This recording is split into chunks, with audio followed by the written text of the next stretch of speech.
I'm about to need her, I'll be real quick.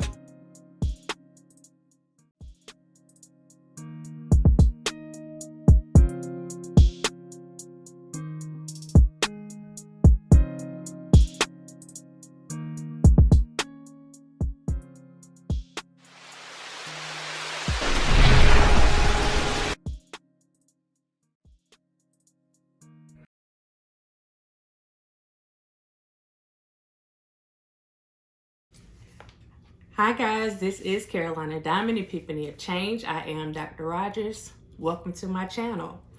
We are going to be doing a series looking at why people or certain individuals tend to be more gullible than others. So we're going to start it with part one, just giving a brief introduction of what we're going to be looking at in our next set of videos. I don't know how many it's going to be at this point, but that's where we'll start, and then we'll actually go into looking at some of the theories and some research that actually goes into this. This won't just be a conversation that we're having that's based on opinions. This is going to be a real look at why some people are quick to believe things. So when we look at that word gullible, like I just said, quick to believe. And sometimes those beliefs are based on generic information. It doesn't have to be any facts or anything involved. We'll be looking at why people are willing to believe false beliefs. That's actually where we're going to be starting at. Why are people willing to believe false beliefs before they believe something that actually has hardcore evidence? And then we'll also look at the fact that when someone or something attempts to deny or debunk or dispute those false beliefs or false statements, whatever it is, it only adds to the rumor mill that already exists. For the person that tends to be a bit more on the gullible side, the more that a person tries to present more facts, the more that gullible person tends to believe the lies. The poll book is completely off. Completely off. Off That by poll- 30,000? I'd say that poll book is off by over 100,000. And That how- poll book, why don't you look at the registered voters on there? How many registered voters are on there? Do you even know the answer to that? No, I guess I'm trying to get to the bottom Zero. of this here. Zero. There's zero. Some research has shown that it's highly likely that hardships can make some individuals more gullible than others. Meaning that those who have suffered more tragedy and hardship while they were growing up are more likely to be gullible later in life. One study that was done in 2006, it suggested that individuals who have been through some type of tragedy or hardship in life, that those people tend to succumb to peer pressure and they're more easily misled or influenced by others or by the media.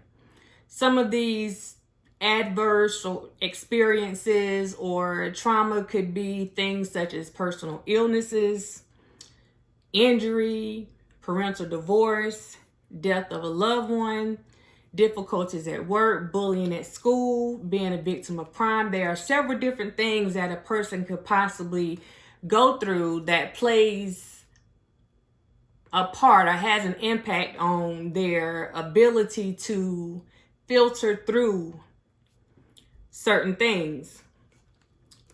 Sounds crazy, right? Yeah, I know. So there are going to be certain things that we are looking at. One of those things is the idea that we have always been taught that adversity makes us stronger.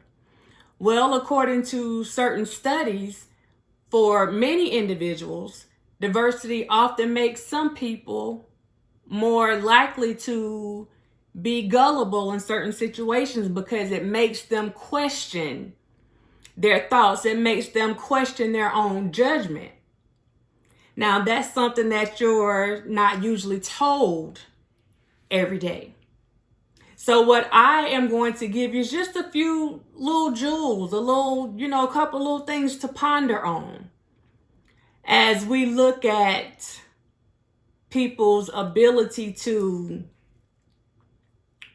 filter through the nonsense, filter through some of the BS, basically. We're going to be looking at that because we have a lot of things going on in the world right now. We're wondering, well, why or how could someone possibly believe that? That doesn't make any sense. Like, my question then is, if the Guess how many? Wait, what about the turnout rate? 120%. Let's let Representative Johnson ask his question, please. so the poll book number. Okay, there's two things that could happen here. Either the poll book number, if ballots were counted multiple times, there's two options. Option number one is that the poll book numbers are not going to match. They don't. The actual. Not by thousands and thousands of votes. That's not what we see right now. Take a look again. Take a look again. Option number two is that they essentially were filling in names of people who didn't vote. Dead people too?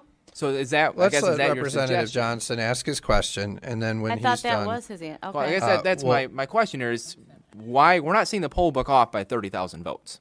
That's not the case. What did you guys do? Take it and do something crazy to it? do you really believe that? You're sitting here and you're scratching your head because in your mind, what you're looking at, like, I can't believe that a person can be that gullible. And that's something else that we're going to be looking at. The fact that some people believe that everyone else is gullible, but they don't see themselves as being gullible, even though they may subscribe to certain beliefs. They don't feel like people can get over on them, which could possibly be true. But research has also shown that a lot of the people that see other people as gullible don't recognize some of the tendencies or some of the characteristics that they have. Yeah. I know y'all thinking right now. I know it because I know a few right now. There are some psychological advances that show just how easy it is to construct a rumor or a lie. They show how easy it is to construct that rumor to the point where it bypasses your deception filters. Now, what do I mean by deception filters? Your lie meter, your lieometer. Research is actually looking, you have people that are actually looking and are providing answers to how people are able to construct certain lies, rumors, innuendos, and do that in a manner that it bypasses, goes around your deception filters. So there's an art to this thing. Never believe that a person that lies or constructs tales or whatever, never underestimate that person because it's not easy. It's not an easy task. It takes some work to go along with this thing. And it also takes some work identifying the group or the particular individuals that will believe that information. Those individuals that will take that generic information and based on the person or thing that is delivering that information, they prey on those individuals that look at this person and says, you know what, this person has a trusting smile. I'm going to believe him or her.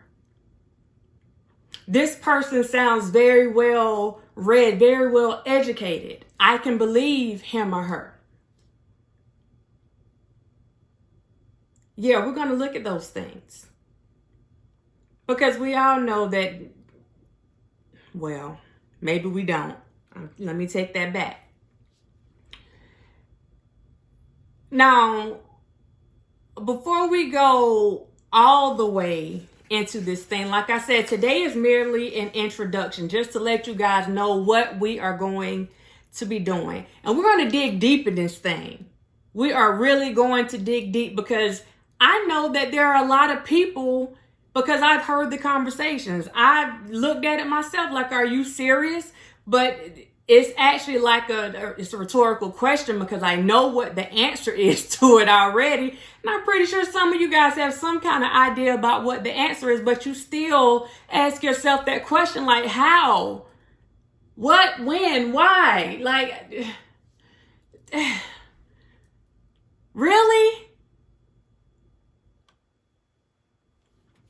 But hey, so we're going to actually put some facts on this thing. We're going to put some research on this thing instead of us sitting here trying to figure it out. Instead of us sitting up here just drawing, well, we'll still draw our own conclusions about things, but we'll go and look at some technical terms and, like I said, some theories and things to really get a good idea about what's going on and why some people believe what they believe. Now, there's one researcher that suggests that whenever people are deciding whether or not they're going to believe something, that they have certain gut reactions, and there are five things that those gut reactions are based on. 5 questions that a person subconsciously or consciously may ask themselves. The first question is, does whatever the fact is, whatever the story is, does it come from a credible source? Is that source credible? If you have a news station that you believe is credible, did it come from that credible news station? If you have an individual that you feel has been a credible individual, did it come from that individual? The second question is, do others believe it?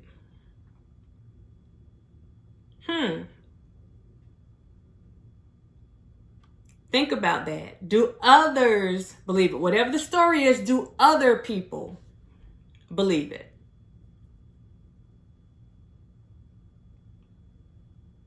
Now, I hope some of you are thinking what I'm thinking, like, why does it matter if other people believe it? The third question, does it have plenty of evidence to support it? Is there any evidence, or is it someone just saying something? You don't have any type of evidence to back up what you're saying. Whatever you're putting out there, there's nothing to validate or to confirm anything that is being said. Is there not just a piece, but is there plenty of evidence to back up whatever claim is being made? Is it supported?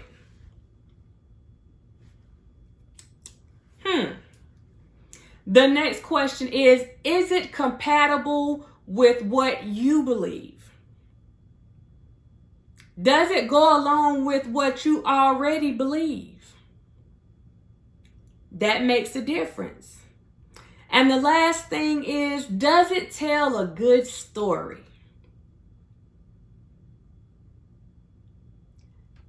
Like, a good story? Yeah. The story matters. The actual story matters. Is the story smooth? Is it consistent? Is it slick? You know, is it simple? Or is the story a little bit too complex? Is it too complicated? Does it have too many twists and turns to it? Does it tell a good story?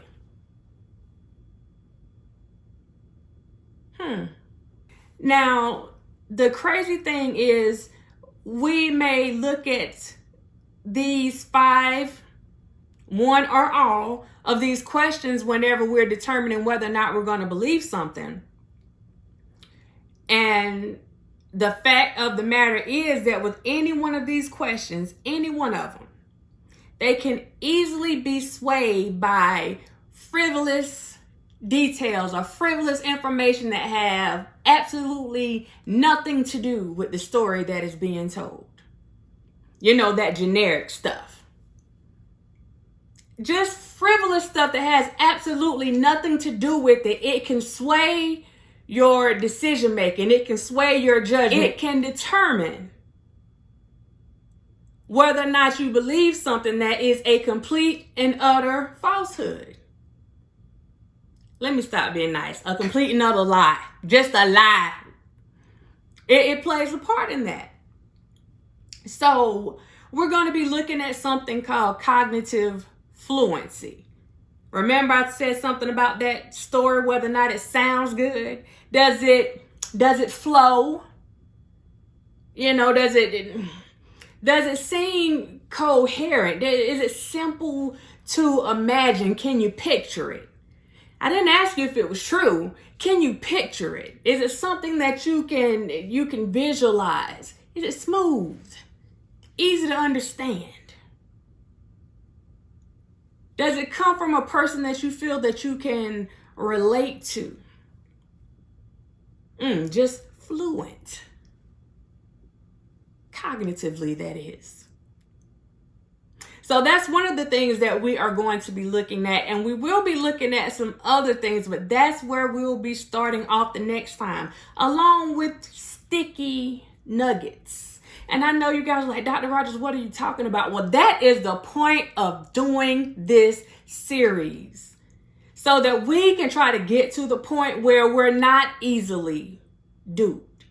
So we can get to the point where we recognize when someone or something is attempting to manipulate us. So before I looked at the person that was actually doing the manipulation, these videos will be about the people that are receiving the information. The one that the person is trying to manipulate. I would say victim. Yeah, the victims of manipulation, if you will. There's also this thing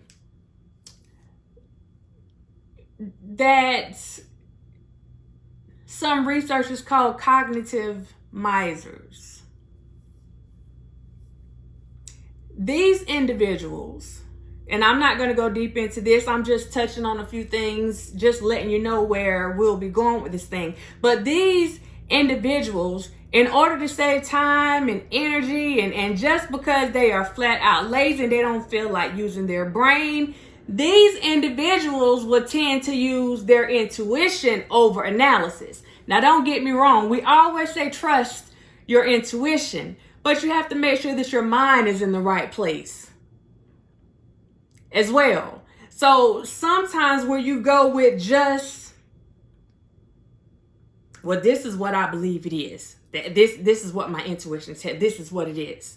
But you actually have information that you can look at. You have hardcore information that you can look at. These people tend to just go by what they know instead of looking at the factual information that is there. Not because they can't, but because they don't feel like doing it. I don't know about y'all, but I've seen a lot of that. So today, I'm going to end this video with 2 questions for you guys. 2 questions. And whenever you answer those questions, I don't just want you to answer them to yourself. I would like for you to put an answer in the chat, in the comment section, without looking at anyone else's answer, without basing your answer on someone else's answer. Because see, that would be where that cognitive miser come in at. See, you're not doing the research. You're just using your own intuition. And I don't need you Googling anything either. Because I know how some of y'all do. Y'all go hit Google real quick to get some answers. So, two simple questions. The first question is, how many animals did Moses take on the ark? How many animals?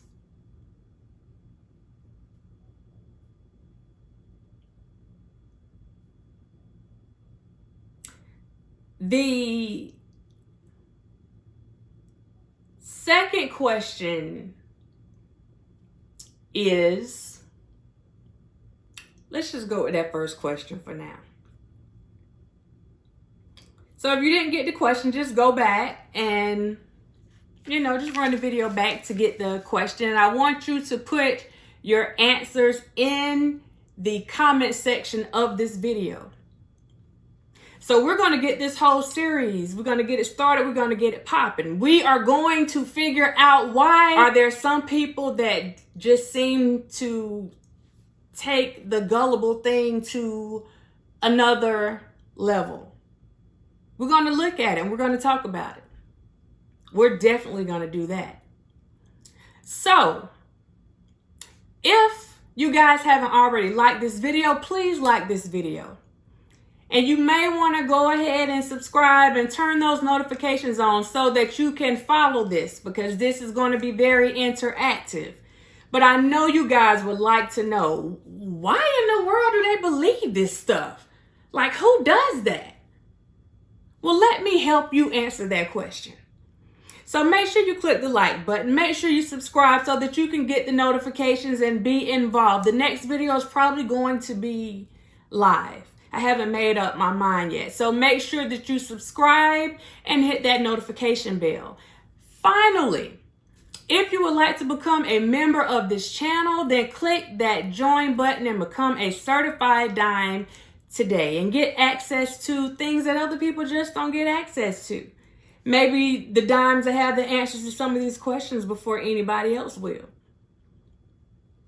They're dimes. Why not?